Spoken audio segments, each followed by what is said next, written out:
Parole d'espoir de Théophile Hamann, numéro 4.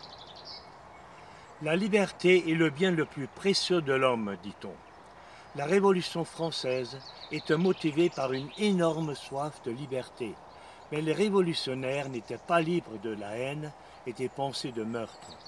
Le 11 juillet 1789, entre 900 et 2500 gardes français, pour s'emparer des munitions, canonnent pendant 4 heures la forteresse de la Bastille, s'en emparent et la détruisent.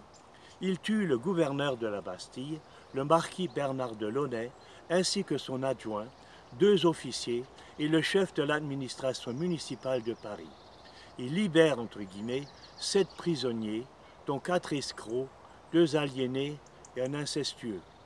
Après avoir promené à travers Paris la tête du chef de l'administration, au bout d'une pique, les libérateurs, entre guillemets, la déposent sur une table du café de Foix au Palais Royal, où ils boivent à l'honneur de leur exploit.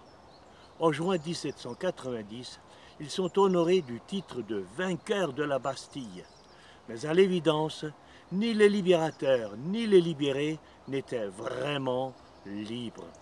Le seul qui puisse vraiment libérer des terribles prisons, de l'amertume, de la rancune, de la susceptibilité, de l'orgueil, du non-pardon, de la haine, de la colère, des pensées de meurtre, c'est Jésus-Christ, mort et ressuscité.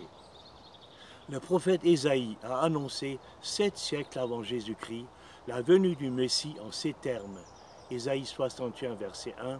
« L'Esprit de l'Éternel m'a envoyé afin d'annoncer aux captifs la délivrance et à ceux qui sont prisonniers leur mise en liberté. » Et dans l'Évangile de Jean, au chapitre 8, verset 36, il est dit « Si donc c'est le Fils qui vous donne la liberté, alors vous serez vraiment des hommes libres. » Je vous invite à prier avec moi.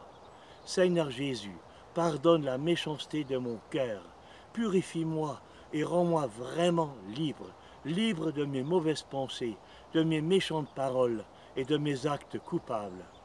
Amen.